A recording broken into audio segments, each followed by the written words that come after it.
You're listening to Be Health Connected, a podcast by the St. Louis Area Business Health Coalition.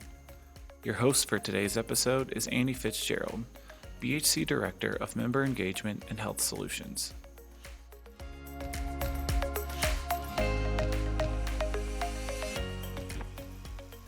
Hello, I'm Annie Fitzgerald, and welcome back to the BHC's Be Health Connected podcast.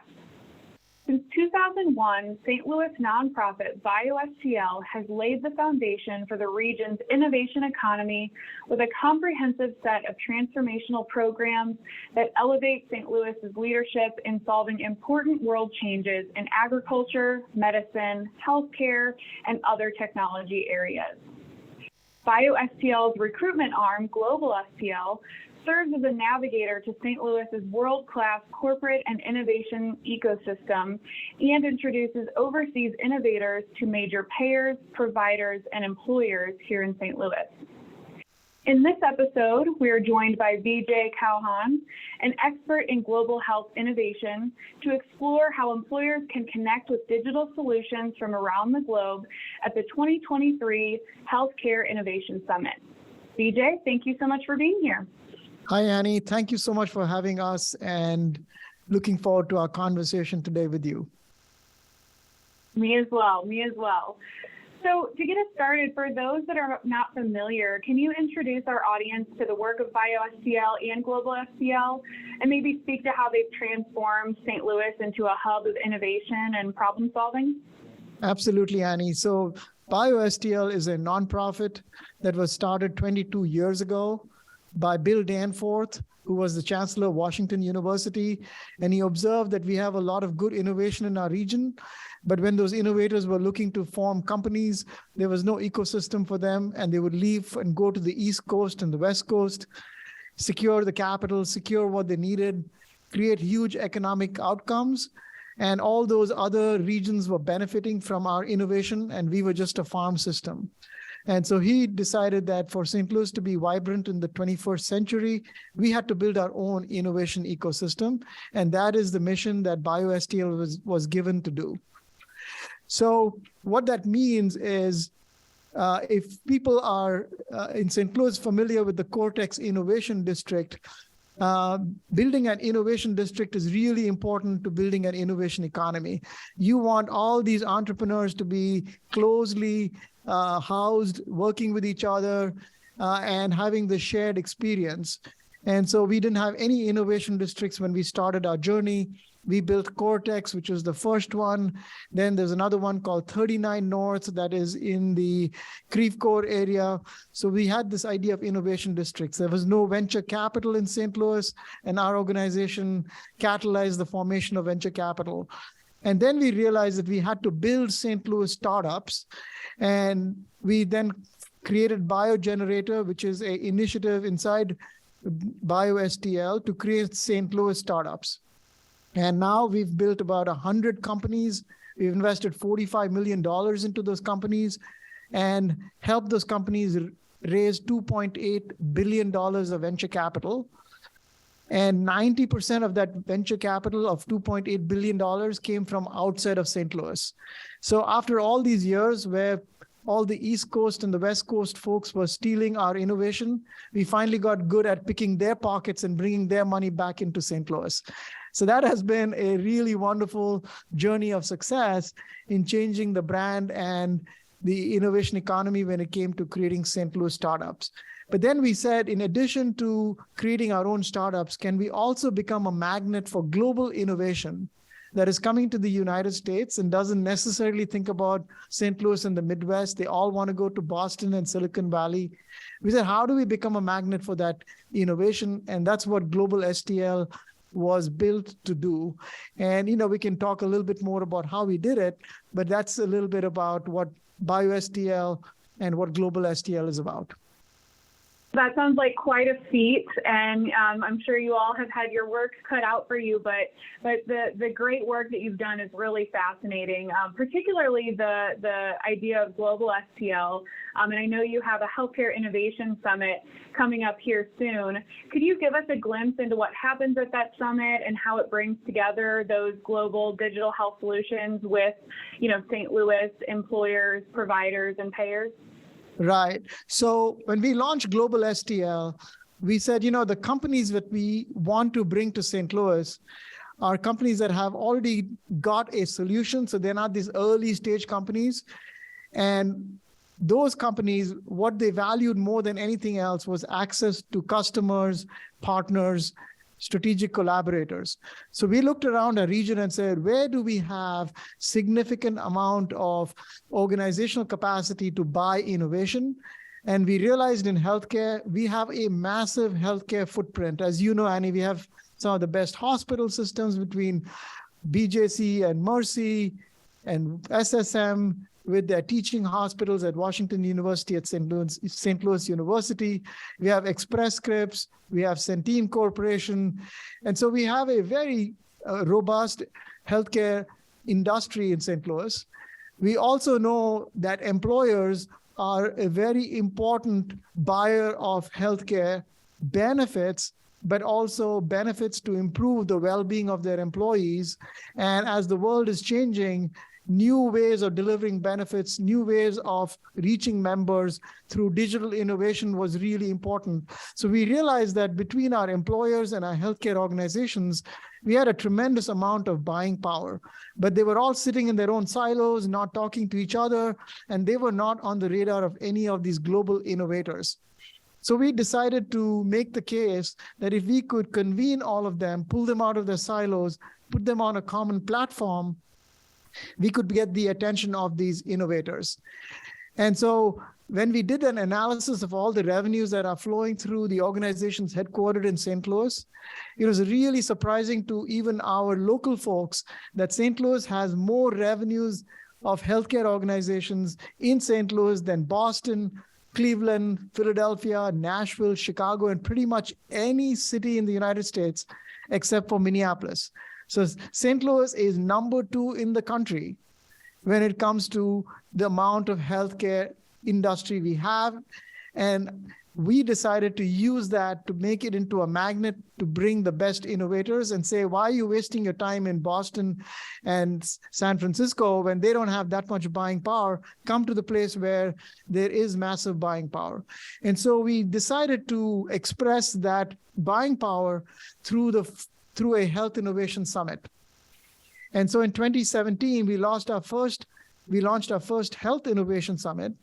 And we are really excited to share with your audience that we connected with Louise Probst and the St. Louis Business Health Coalition in that very first year. And we said, hey, Louise, we don't have relationship with employers. You're doing a magnificent job of convening them and our St. Louis healthcare ecosystem.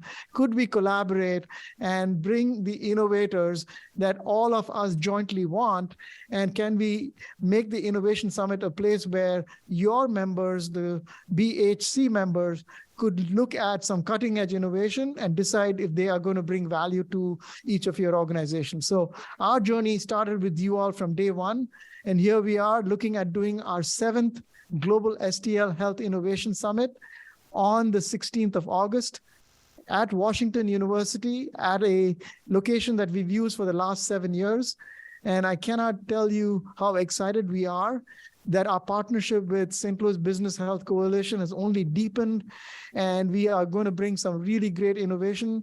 And we thank you, Annie, and thank you, Louise, for trusting us to be a good partner as we bring these solutions to your members.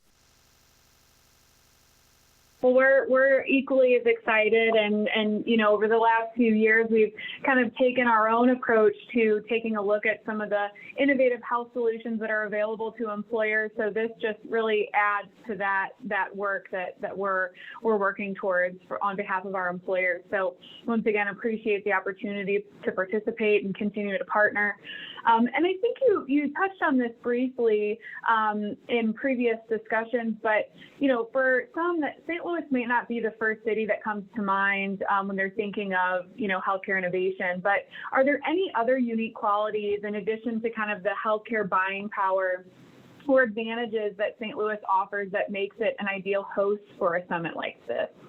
Yeah, so really good question, Annie. And one of the advantages that we really leverage is that here in St. Louis, we are a very collaborative community.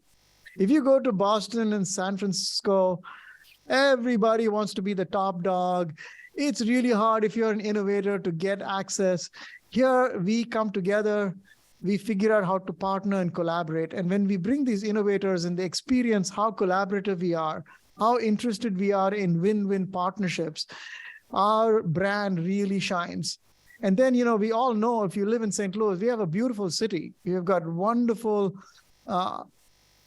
cultural assets. We've got a great food scene. We've got great neighborhoods.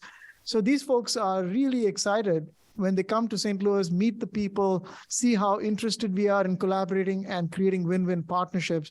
So we have now, in the last 7 years, moved from why St. Louis, to what is it going to take for me to get to St. Louis and be part of the GlobalSTL Health Innovation Summit, because we now know from all the other innovators who've been there that you guys are the special place for us to be. So we've become the location for global healthcare innovation to coming to the United States and looking at St. Louis as where they want to go. Can you share a few of the priority topic areas that have been identified for this year's summit and really why they're crucial to today's rapidly evolving healthcare landscape? Absolutely, Annie. One of the things that's really happened is the pandemic has really changed how we as consumers, we as employers who are paying for the care of our employees and the healthcare delivery, all of that is no longer the same as what it was before. We actually got to experience new models. We got to like some of them. And we found that healthcare can be much more consumer-centric versus being self-centric. It's not all about the doctor, it's all about the patient and the busy lives that we live. And so how do you bring care to where we live, work, and play? Make it 24/7, make it convenient, make it whole person. It's not just about disease. I'm a human being, I have a family, I've got kids, I've got all these challenges. Is there a health system on the other side that is able to listen, know who I am, and how they can support me as a family? So that has been a fundamental shift. And the other side of it is the financial side. So the cost of workforce has gone up. Inflation is affecting every element of the business. And the last thing we are going to be able to do is keep paying more and more for healthcare and get less and less. So the big shift to value-based care is not just from a Medicaid, Medicare perspective, but employers are beginning to realize that they are the buyer of healthcare. Healthcare is their number 2 spend category, and they can be much more proactive in looking for and getting the solutions that improve the health, make it more convenient and accessible, make it more consumer-centric or patient-centric, but also change the trajectory of healthcare spending. And by doing that, making the employee healthier, more present, less absenteeism, more loyalty, more ability to invest in workforce development, all of that is now coming together, and that's an area where value-based care is one big area. The second one, as you know, Annie, we have a very fragmented healthcare system. You go to a primary care doctor, you get a series of tests and medicines. Now you're handed off to somebody. You're supposed to figure out where that is. You don't know what the best place is. It takes months to get an appointment. Life happens, things drop. The medicines don't get delivered. It's a highly fragmented journey. So how to build an end-to-end patient-centric or family-centric journey is another big area that employers are looking for. Another one is really interesting, and this is in the area of employees burning out because they are not only the care provider for their kids and their family, but then they also have parents. And so increasingly employees are the sandwich generation where they're taking care of their moms and dads as well as they're taking care of their kids. And when that is too much, they burn out, and it becomes one of the biggest reasons why they quit a job they love, the company they love, because they just can't sustain, and they are torn between taking care of their parents and being a good employee and a good mom and dad. So there's a huge desire for delivering a new set of benefits where you can essentially outsource the caregiver journey and the burden to somebody who can be a good partner, and they do the heavy lifting of making the appointments, getting the medicines, arranging the transportation, et cetera, and being somewhat of a better listener, because as we all know, we kind of get a little impatient with our moms and dads after a while, because it's just kind of grates on you. And they then also feel guilty about asking for help because they don't want to be a burden. If you have an ally partnering with you, that can be a game changer. So we are looking at innovation in that area. The best innovation that we are seeing, we are bringing to our summit in 2023. Then another area is around building a sticky longitudinal relationship. So one of the things we all struggle with as employers, and particularly as HR leaders, is we sit down and study the benefits that we want to provide. They are high quality benefits, everything that people want. But when we send out an email or we announce it, there's just not a lot of engagement. And it's like, what? And so how do we figure out how to crack the problem of employee engagement? How do we get them to actually use the programs? Because if they don't use these great programs, they're not going to see the ROI. And when we sign up for these PM contracts, we're just writing big checks and we don't have outcomes.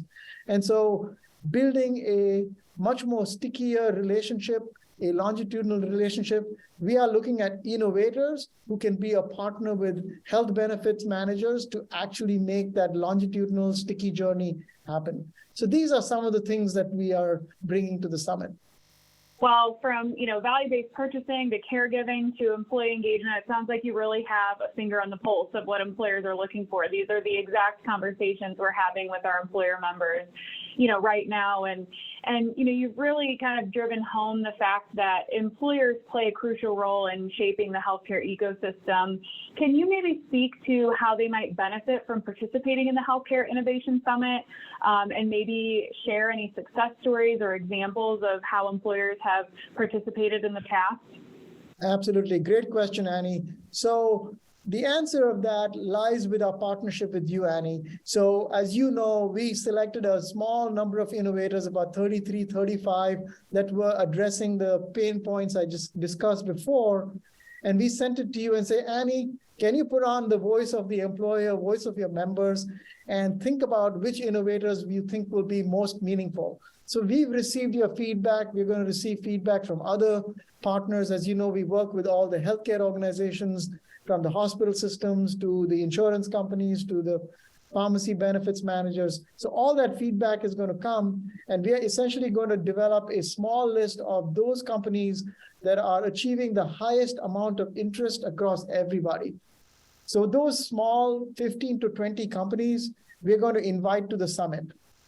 And then we're going to look at how many of those match up with what you told us you wanted to meet with. And we are going to develop a custom meeting schedule between those innovators you selected and you and your employee members who can join you in the summit on the 16th at Washington University.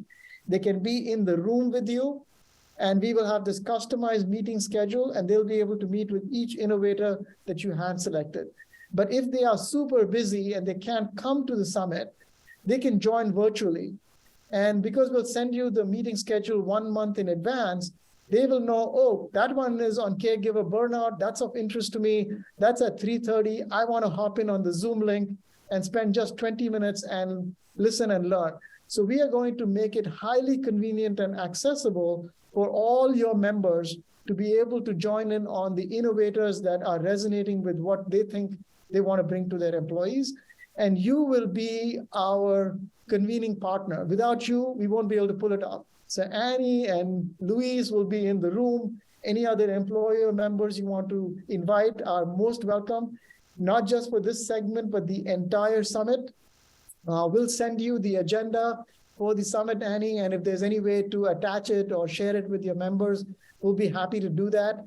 So that is how we think your members can participate in the summit and meet with the innovators that we were just discussing. Oh, now talk about success stories. So as you know, Annie, from our work with you all in 2017, one of the innovators we brought was a diabetes management company, Verta. This is a company that says, we will take full risk. We will take on some of the most complex diabetic patients, and not the early, these are the ones that are on polytherapy with multiple drugs, on insulin, spending a lot of money, driving a lot of healthcare utilization. And we want to reverse their diabetes and get paid only after we've delivered the savings. This was a company that Concordia Health Systems, a very progressive employer in town, decided to look at, and they brought it into their system, and that was deployed across Concordia. Another one was around digital MSK. So this is when we first brought it, digital MSK was really a new idea.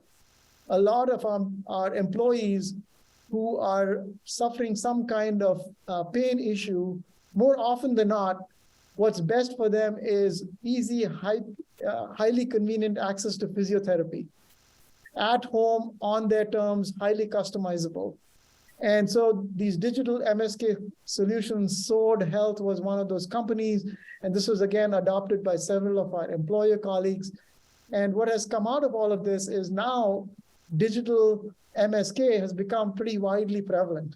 Any manufacturing employer with workforce that has got a lot of claims attached to physical injury or harm at the workforce, these are just a great solution for them. So those are some examples of innovations that we brought to our employer partners through prior summits.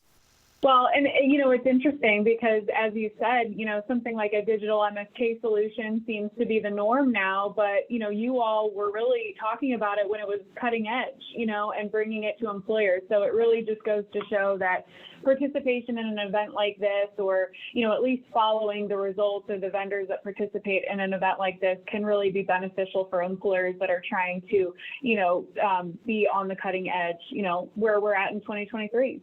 Yeah, and in fact, Annie, because the summit is just not the only time to do this, we have a 24/7 process where anytime any of your members has a particular need or a pain point, they're not seeing enough solutions, we invite them to send that request to you, and then you can send it to us, and we can then sit down and collaborate with you and say, what is the best out there, and then bring it back to them. And we can do that just not around the summit, we can do that year round.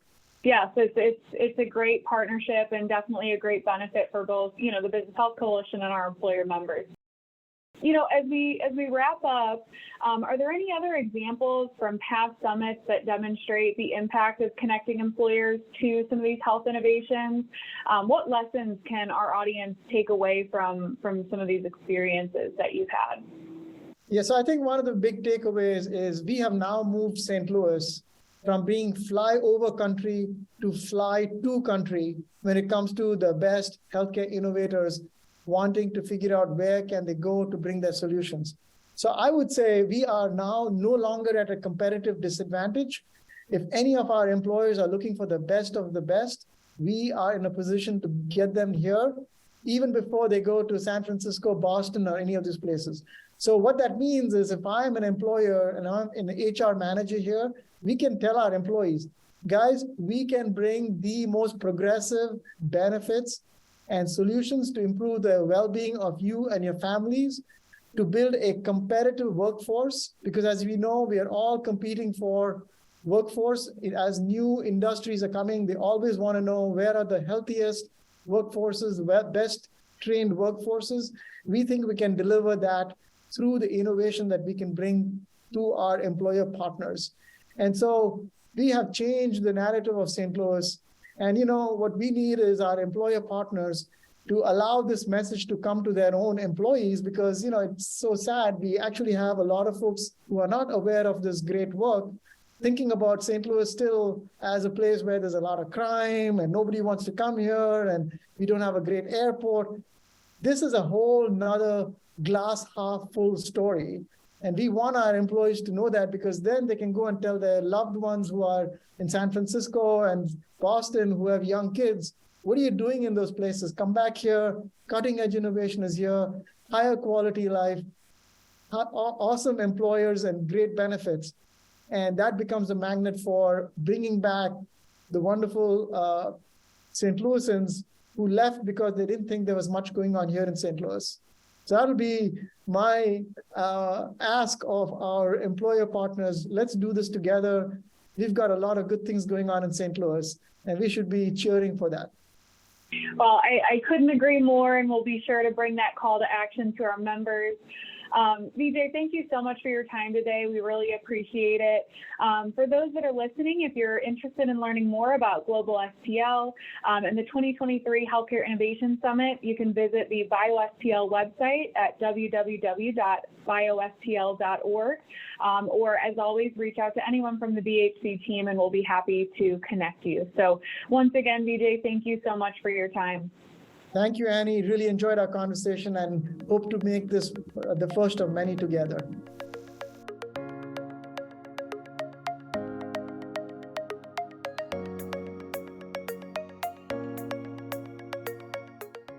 Thank you for listening to the Be Health Connected podcast. For additional episodes or to learn more about employer resources available through the St. Louis Area Business Health Coalition, please visit www.stlbhc.org.